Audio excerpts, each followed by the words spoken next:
Yeah, I think that's something that I don't know if it will necessarily increase, but definitely something that we will have in our arsenal probably going into every week is, that's something that, towards the end of the year we had a package every single week where we had 6, 7 plays where we were able to utilize Tommy and his skill set, and we've been able to see he's a tremendous athlete, and it's someone when he's on the field, no one really knows what's going to happen. Is it going to be some sort of double pass? Is he going to be a running back, receiver, tight end? He can play all over. So it makes defensive coordinators and have to kind of call things a little bit differently. I think it's an advantage for us that we can put a guy out there that can, for lack of a better term, do everything on the offensive side of the ball. And he's been a leader on this team. And time he goes in, guys get excited because everyone sees the hard work he puts in, and be able to go out and have that kind of success and be that sort of gadget special player that he is, it's awesome. And I think it brings juice into our team and kind of gets us going. So I think it's something that we'll be able to have and utilize. I don't necessarily know if it'll be more or less, but definitely something we're going to try and utilize as much as we can.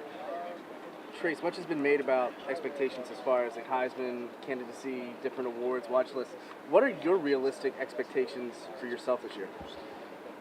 For myself, I just want to make this team as good as we can be. I want to, when I'm done with this year, I want to be able to look back and not have any regrets about how this team played, and feel like when this year's over that this team maximized its potential, that we did everything that we possibly could, and to be able to look back and be satisfied with how this year went and not have any regrets. Hey Trace, when you're looking at the guys behind you and Tommy, like Sean and some of the other guys on the roster, what about their development has stood out to you, and how much time do you have in practice to kind of help them along, and as opposed to kind of focusing on what your responsibilities are?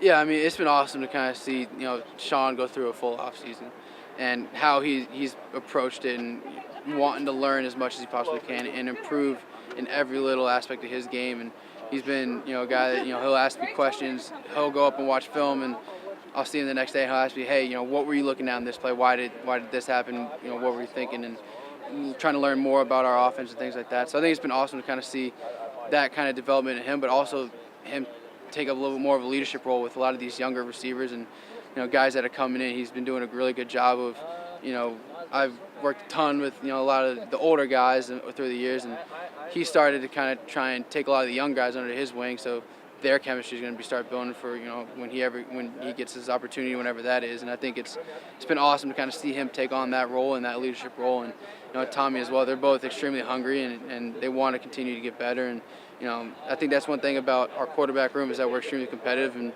we all prepare like we're going to be the starting quarterback. And from myself all the way down through Will Levis even and Michael Schuster. I mean, that's kind of our mentality, is that we're preparing to be the starting quarterback. That's something that Coach Ronnie is really good with, holding us to that standard, every single one of us. And I think it's good that we're that competitive, and that's how each one of us approaches the game. Yeah, it was my third year coaching. Yep. Will you autograph this hat for me? Sure. I actually met him at convention shortly after Coach Prince got the Kansas State job, and I was at Cornell. For my grandson. He's a big fan of yours. Prince introduced me to him when we were walking through the Thank you, lobby. Yes, sir. Good luck to you. Thank you. I appreciate it. What did you do to get away from football? I was able to get down to the beach a couple times, kind of hang out. Took a trip with my family down to Mexico, just kind of get away from everything and just kind of recharge the batteries and lay on the beach and hang out. Yeah, it was beach down there, and then we was able to get away to Jersey Shore a couple of times. Your dad had said, I think it was last year, you went on a spring break trip to wherever, I don't know, Mexico, some beach, and you still had your iPad. You still had the playbook and that sort of thing. Could you do that this summer? Yeah, I mean, I always had it with me, and definitely, even when I went down to Mexico, I dragged my dad out onto the sand and let's do a little workout on the sand or something like that. And it's something that you submitted to that?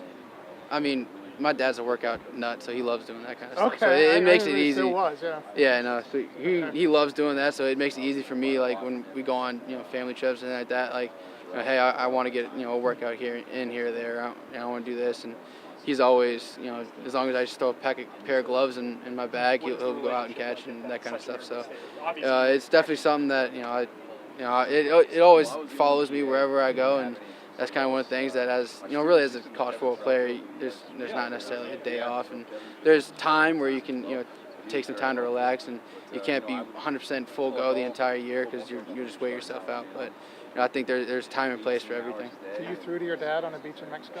Yeah. Where'd you get the football? I brought it with me. Okay. Yeah, just threw it in my bag before I left. Okay, so you don't travel without football. No, yeah, I probably always got one with me. You taught Bible study again this summer, right? That's been Yeah, I like went that's to those this like summer. an ongoing thing. Yeah, that's Right, been that's something what that you they've. do for I a mean, while. yeah, Pastor Joel, our team chaplain, has been doing that for better part, I think, my career here in the summer. So I think at least the last 3 for sure. What do you contribute to that? What do you gain from it? It's just something that being able to try and grow spiritually, and that's something that I've tried to take every single time I step out on the field. I'm an extremely faithful person, and thankful for every blessing that I've been able to get in my life. And I think it's just something that when I'm able to go to these Bible studies and learn more and just grow in my faith.